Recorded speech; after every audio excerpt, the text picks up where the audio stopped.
I'm Dr. Frank Nigro, Superintendent and President of Shasta College. On behalf of our faculty and staff and students, it's my great honor to welcome Governor Newsom and also Secretary Knox and all of our distinguished guests and partners here today. For 75 years, Shasta College has proudly served the North State, empowering students to build their futures and fueling the businesses that drive our local economy. Walk into any hospital, doctor's office, or dental clinic in our region, and you'll likely be cared for by one of our remarkable alumni from our nursing, dental hygiene, or other health science programs. If you step into a fire station or a CAL FIRE unit, and you'll see our graduates among the brave men and women protecting our communities from devastating wildfires.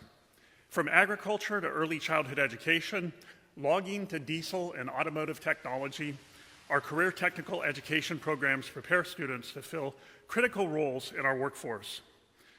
Of the 5 instructional areas at Shasta College, 3 of them are CTE, with nearly 46% of our programs dedicated to training skilled professionals and entrepreneurs who keep our economy running. In recent years, we've also been able to amplify the effects of our programs through establishing strong dual enrollment partnerships with our high school partners, so much so that we are now a leader in the state on this front. And we've also benefited from partnerships with key industries and organizations such as CAL FIRE and Sierra Pacific Industries that have allowed us to expand the educational opportunities for students in our region. None of our accomplishments would have been possible without the unwavering trust and support of our community. The passage of the Measure H bond in 2016 is a powerful testament to that trust, a promise that Shasta College will continue to serve students and business partners for the next 75 years and beyond. Today, we celebrate not just our history, but also our shared commitment to the future prosperity of the North State. It's such an honor to host Governor Newsom and Secretary Knox as we look ahead to the critical role that our college and the community college system will play in creating opportunity and transforming lives. And now it's my great pleasure to introduce our next speaker, Shasta College alumni and a graduate from our Fire Academy program, Moraine Guillot.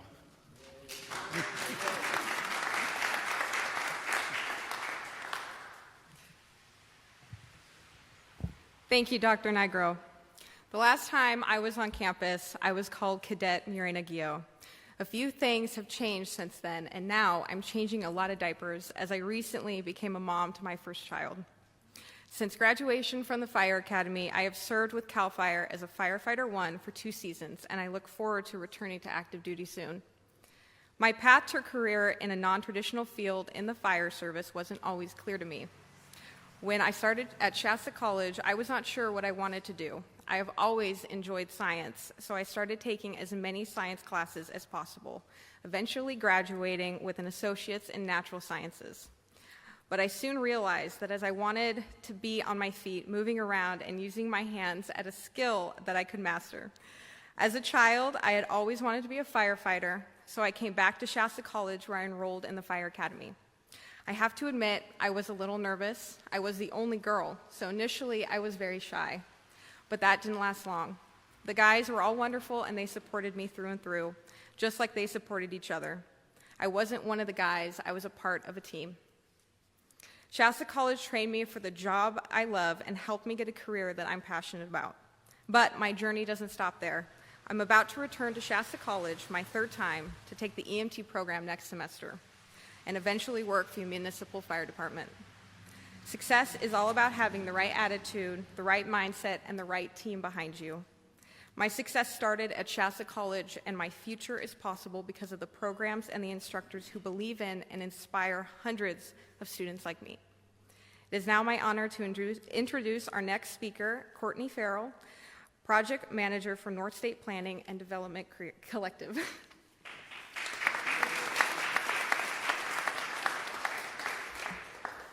Good afternoon. My name is Courtney Farrell, Project Manager for the North State Planning and Development Collective at California State University, Chico, under the leadership of President Perez and Executive Director Jason Schwinkler. Our organization is focused on triple bottom line activities delivered through inclusive economic development and GIS support. Our organization serves as the fiscal lead for the North State Jobs First initiative, as well as the co-convener with our partner, Sierra Institute for Community and Environment. Chico State is intentional about partnering and collaborating with our community-based organizations and industries to build career pathways with our community college partners throughout the North State. The North State Planning and Development Collective's mission is to build capacity in our region, to reinforce a resilient economy and working lands, and to provide opportunities to our young people with a robust learning experience. Our organization, alongside our partners like Sierra Institute, Big Chico Creek Ecological Reserve, the Center for Regenerative Agriculture, and our Tribal Relations Office, is restoring salmonid habitats, mitigating climate implications through carbon sequestration projects, and building resources for our most vulnerable communities. Water, broadband, food production, forest health, and access to training and higher education is critical to the well-being of our people. The North State region of California is defined by stunning beauty and a wealth of natural resources. These communities, despite mining and timber booms and busts, are home to the region's greatest asset, overwhelmingly self-reliant and entrepreneurial people. Surprisingly to many, this picturesque landscape is integral to more populated and urbanized parts of California, who are highly dependent on the North State's water and rely upon its wood products, food production, and recreational opportunities. In the North State, social, economic, and ecological dynamics cannot be separated. Future businesses and jobs need to be fully integrated into strategies to better manage the landscapes for food, wood production, water supplies, and ecological health and resiliency. Literally everyone needs a path to economic security, health, and well-being. Our vision is for a thriving and resilient North State economy that produces climate-adaptive forests and watersheds, healthy and financially secured communities, and growing and innovative local businesses linked to regional markets. The North State's 10-county region covers 31,000 square miles, from the Oregon border to deep in the heart of Sacramento Valley. The North State Jobs First initiative provided a platform to collaborate and partner with our region, especially our counties like Modoc, Lassen, and Plumas, that are often unable to participate in planning activities that are critical in moving our economy forward. Through countless meetings, discussions, and collaborative sessions, the North State developed our first ever regional strategy focusing on natural resources, agriculture, tourism, and health. It is an honor to be here today alongside Shasta College, a key partner in our economic and workforce development efforts, particularly through the K-16 Collaborative Initiative, and with us as the lead of the Butte Network. We are appreciative of the opportunity to build our initiatives alongside one another, a true collaborative process between education and industry. We would like to thank the governor and his team for the vision and leadership as all regions work toward carrying forward the strongest economy in our nation. We would also like to thank our university leadership for serving as a backbone for the North State's greatest assets, our people and our land, and to believe in true partnership and collaboration. So it's my distinct pleasure to present Governor Newsom with our regional strategy. Governor. Thank you. Thank you. Thank you. A little quick picture. Sure. Thank you. Thank you. Thank you. And now it is my honor to introduce my colleague and our colleague, Billy Miller, Shasta College Dean of Extended Education and North State Together Leadership. Billy?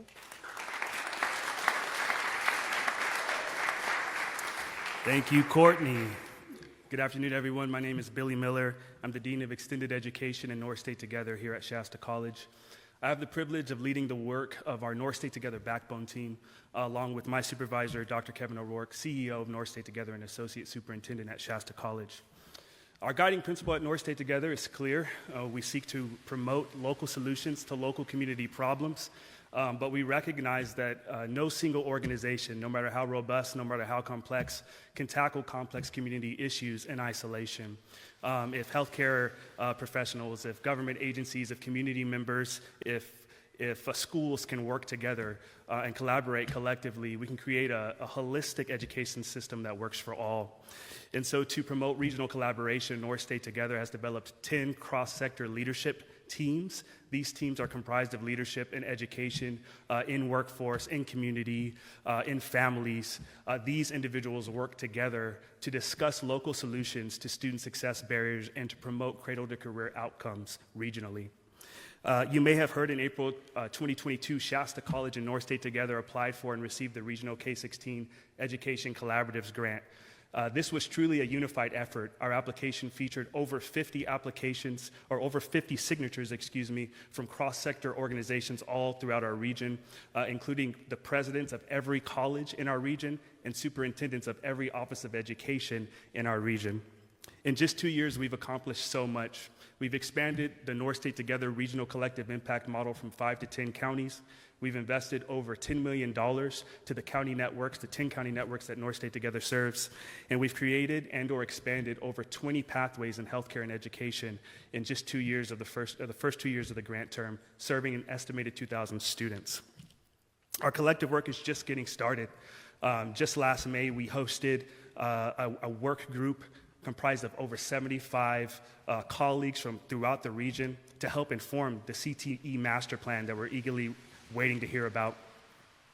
As Courtney mentioned, with the implementation of California Jobs First in our region, we're so excited to work with the Sierra Institute and Chico State, co-conveners of the California Jobs First initiative and members of the North State Together K-16 Collaborative.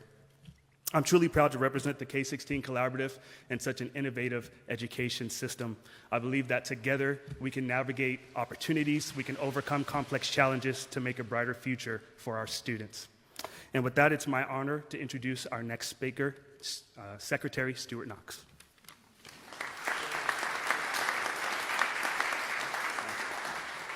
Thank you, Billy. I am Stuart Knox, the Secretary of Labor and Workforce Development from the agency from the state of California.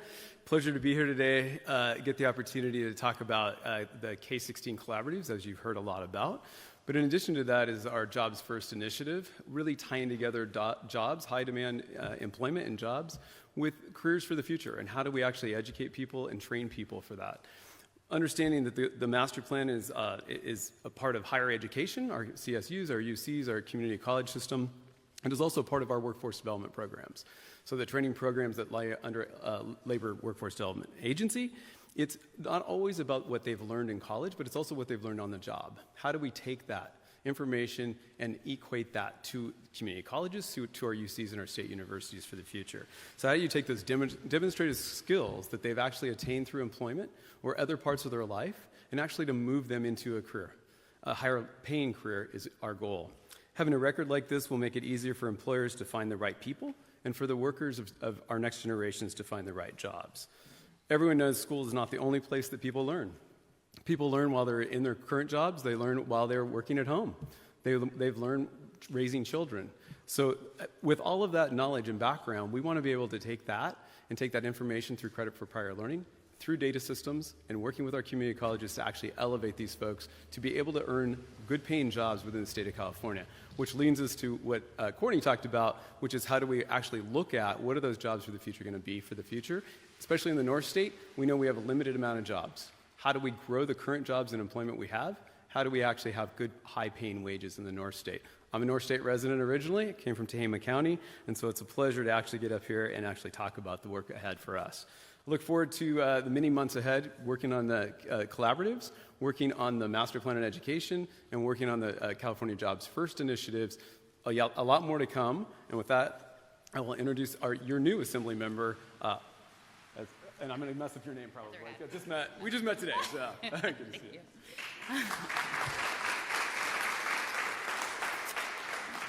Hi, my name is Heather Hadwick. I'm District 1 Assembly member, just newly elected and sworn in last week. I want to thank the governor for coming to the North State. It's not often that we get Sacramento up this north, and I appreciate him coming to talk to boots on the ground and really see what our collaboration is all about.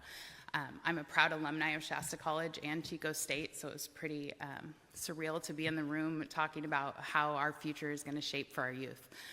I was one of those kids that they're targeting for this. I was raised by a single mom, first person in my family to go to college, and now I have 2 kids in college. My bonus daughter is actually attending Shasta College right now and is a McConnell Scholar going through nursing, and my oldest son is in college in Nebraska studying ag business. I am from Modoc County, so I live 3 hours from a Costco. It is very rural, and career pathways are what we have. We know that we have to show our youth what's out there and that they don't always see it at home. So I'm very excited. The conversations were great today, and I'm excited to see this get to work. Thank you. I'm going to introduce Assemblymember Al Marichoto.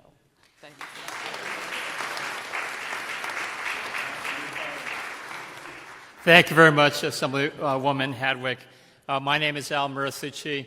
I'm the chair of the Assembly Education Committee, and I'm here to make it absolutely clear that Sacramento cares about the North State.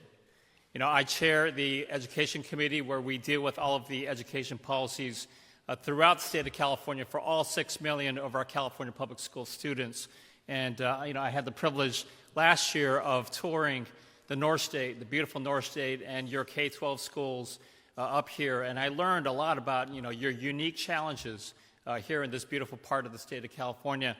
And I very much look forward to working with your new Assemblywoman Hadwick. I am here for today to continue this ongoing conversation that we've been having about this very important initiative that our governor, Gavin Newsom, has been championing, the Master Plan for Career Education. We know that a critical part of our public education system is to teach real-world skills for the jobs of today and the jobs of tomorrow. And that, means so much, we know, especially for the North State, where you have, again, the rural communities, jobs that can be spread out for miles, creators that can be spread out for miles. And we know that our K-12 schools, our community colleges, our universities need to be working together to make sure that we're investing in our children to be prepared for the jobs of today and tomorrow. And so that is why I am here to continue to listen and to learn from the unique challenges that the North State faces as we continue to develop this master plan for career education.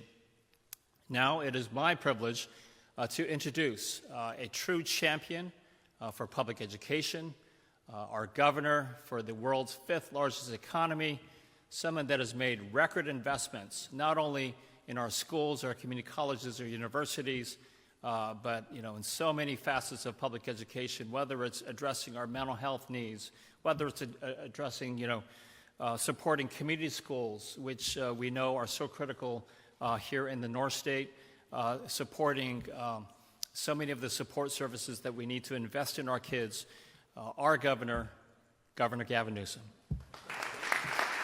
Thank you. Thank you, Assemblymember. Thank you. Thank you, everybody, for taking the time to be here, and thank you for all of you for the conversation we just had and participating in this process that's unfolded over the course of the last many, many years. Let me just go back a few years. We launched a number of initiatives that we're trying to braid together here today. A number of initiatives that really focused on reconciling the distinctions between our various regions in the state, establishing a framework to actually map the regions in this state, to force as a function of engagement and collaboration, of data sharing, of information sharing, of trust building. That process took shape in more formal respect in 2021 with the establishment of a $250 million grant through what we refer to as the K through 16 Collaborative. What was unique and distinctive about that grant, and I appreciate Kevin highlighting that today, is that every region in this state, 13 distinctive regions, received the exact same amount of money, $18 million. LA, $18 million. North State, $18 million. Didn't matter what part of the state you were in, there was a framework that we are all in this together, and that we're all better off, and we're all better off. That it wasn't just around population, it wasn't just around political influence. It was a recognition that we had to reconcile the relationship between one another all across California.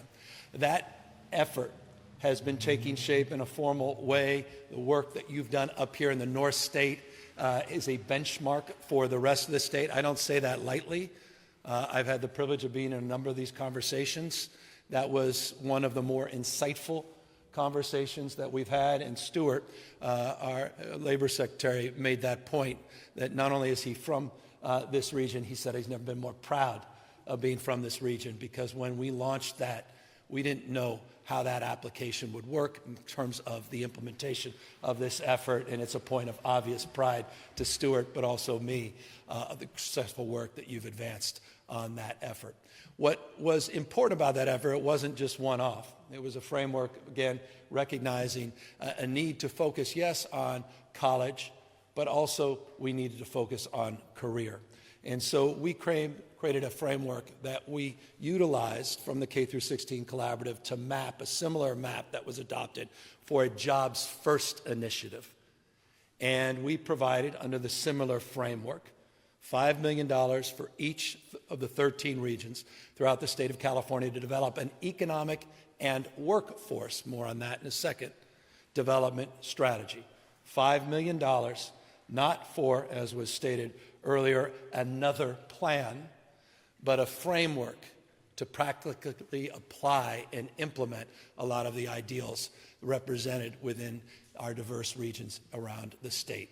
Just a few weeks ago, we received the first Jobs First plan from Fresno, inspired by the Fresno Drive initiative that helped us launch this construct a few years back. We went down to Kern County in Bakersfield with Mayor Go and received the second plan. I was down at the border at Otay Mesa, and we were talking about the work being done down there in San Diego in Imperial County, and I'm honored to be up here with all of you receiving the North State Plan more formally. For all of those that participated in this, again, gratitude, respect, and appreciation.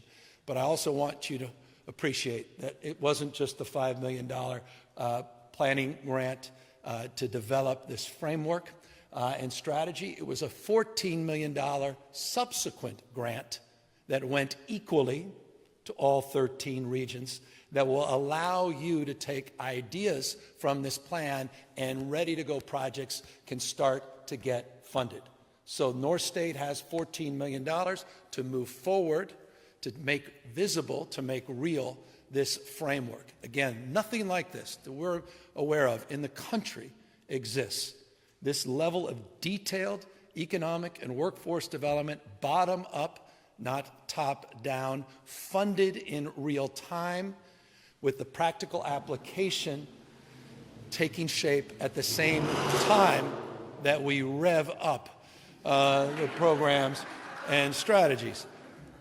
What also makes this special is that in January, because if you think good enough is, it's not. Good enough never is. We're going to be putting additional, it's already been funded, thank you to the Assembly member and his outstanding work and his colleagues. We put up $120 million of competitive grants that are available quite literally in a few weeks, January 1st. And those grants, again, are to move forward with early stage projects as part of this plan. And so we're really excited about these 13 regional plans. We'll be rolling them up in January into one statewide economic and workforce development vision. The framework, again, is the state vision is realized locally. I say this often, and I'll say it again. Localism is determinative. This is not a patronizing plan where we're selling down a vision for the state. Quite the contrary.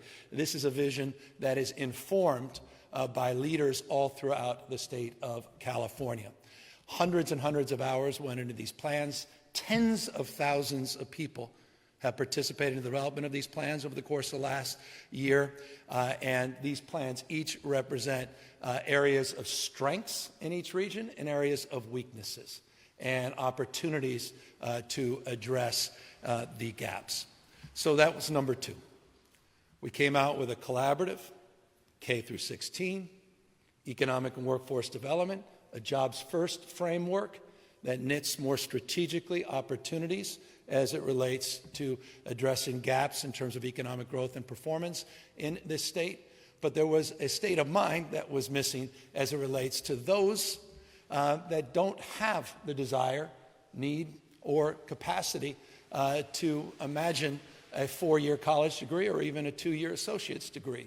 As Stuart was saying, those that simply want to have a vibrant and outstanding career. And so we wanted to reconcile that. And that's why today we're putting out our career master plan. Along the lines of the 1960 Master Plan for Higher Education, this frames out a pathway for career education. We've been working for over a year on this effort. This effort, by the way, includes a council that has been formed about a year and a half or so ago. They've been meeting in every part of the state, including up here. They had 8 regional summits, hundreds and hundreds of participants, informed by best practices across the country, many of them emanating from places like this, including from graduates like you, as it relates to opportunities that persist and exist outside of a college-going mindset. And so we're really excited about this. And as Stuart said, this is around recognizing that we needed to create a framework where you can get the benefit of a life well lived that, again, doesn't include some fancy, degree. And what we're doing in that respect is we're also providing opportunities to develop a skill set mindset in partnership with our community college system. And this is, again, I want to knit back because it's about blending and braiding and knitting together these larger subject matters. We are engaging specifically our community college system, and our chancellor has been just next level in terms of her support as pathways for career developments, as our principal collaborative partner, by providing the opportunity as a specific example for military members and their families, for service members that had, as an example, basic training, not to come back to a community college and have to take courses that they're well familiar with and basic requirements for their education that they've already received in the military. So they get credit for prior learning. And the framework of the career education framework is around credit for prior learning, not just for military vets, which specifically are called out, and now will be running statewide, system-wide, in every community college, that credit for prior learning. But we're also doing it for service learning. And this is exciting as well. California has more volunteers, Josh Friday's behind me, who started this. We have more service volunteers than the Peace Corps in the state of California, significantly larger, in fact. We have nation-leading programs like College Corps. You provide 450 hours of community service, we'll provide $10,000 grants. We were up here, President Perez was just talking about, and Chico State's one of the biggest beneficiaries of that plan. But we also believe service should also be included in the context of credit. And that is also being expanded. That's another construct that we'll be promoting and will be advancing as part of this larger effort. Again, thank you to the Chancellor for her championing that proposal as well. So all of these things coming together. And by the way, I'd be remiss, and if you're not confused, you're not paying attention. There's a lot of announcements here. But one of the things I just haven't seen, I see a lot of headlines about stuff, not things that I think matter. Let me give you something that matters. The community college were able to get a grant, a waiver from the U.S. Department of Education. In that waiver, up to 4 million Californians today are eligible without a high school degree, meaning high school diploma. You dropped out of high school, you can still get opportunities to get financial aid at community college because of that waiver. That's also part of a career plan. You know, this is, again, something I just think is like, why are people talking about this as opposed to majoring in the minors? This is a big deal, and people need to know about it. A lot of folks just feel like I dropped out and I don't matter, no one cares. Quite the contrary.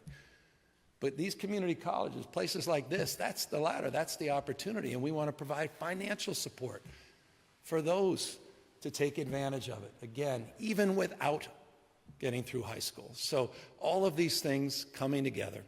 Final point. We're also going to make this seamless. You thought all that was, again, a little bit confusing. But we got Mary Ann here and others. She started something years ago. It was stubborn to get started. Some previous, we there was a lot of opposition to a cradle-to-career database system. And you go, you roll your eyes about a database, but this matters. And to have a seamless platform that is universal across the system and that is embraced by the private sector, by industry. And that's why right behind these fancy folks here, you'll see this career passport, where we are going to have basically a platform for people, these e-transcripts that are transferable, that take all your life experiences, take all of those skills that you've developed, and create a passport where those skills can be utilized in the private sector and advance your opportunities as it relates to your career and your future. So this is something we've been talking about for years, and guess what? We got a $100 million proposal in Prop 98 to finish the job this year. So I'll be asking my good chair of education, Mr. Assembly Member, our newest Assembly Member, to consider supporting that effort, building on your previous efforts around the work we're doing on Cradle to Career, and then advance this seamless verification, e-transcript rather, for career opportunities moving forward. So again, I'm enthusiastic. I love all this stuff. I came from the private sector. I started a small business right out of college, put pen to paper. I had one part-time employee, Pat Kelly. Tragically, she just passed away a few weeks ago, and I was with her family, and we were talking about the origin story, where I just came out of college and came up with a crazy idea to open a little business, and how she inspired me to do that, and how we grew that to dozens of businesses all across the state. I don't say that to impress anybody, but to impress upon you a passion for entrepreneurialism, a passion for free enterprise, a passion for opportunity, and the critical nature of having a workforce that can constantly get reskilled and feels included. And that does not conclude my comments, because I'll just end by reminding you of something. California, years ago, got rid of a degree requirement for over 30,000 jobs for state government. And I say that because we're one of the biggest employers in the country. As an employer, for years and years, you don't have to have a fancy degree to get tens of thousands of jobs in the state of California. We've been working, I don't know, before Doge was Doge. I don't know this is just like a promo project. We've been doing civil service reform in this state. We've been consolidating job classifications. We've been updating job descriptions in this state, and we waived those requirements. And in fact, I think it was in August, earlier August, we came up with your shop. We're going to double that next year. In fact, by 32,000, it'll be 62,000 positions. We will have eliminated those barriers and that requirement. So California's been a leader in that space, and we want to continue to lead in that space. I just want to make the point. Everybody is included in this agenda. And I don't want people to feel like they're not. And I think that's more important than anything else I've expressed, is really what I'm trying to emphasize here today. We talk about California for all, from the Redwood Coast to the border. And that's why I'm very proud of all of you, and I'm very grateful for your leadership and stewardship. Doctor, thank you for having us here. And all of you, thank you as well for being out here today. Thank you.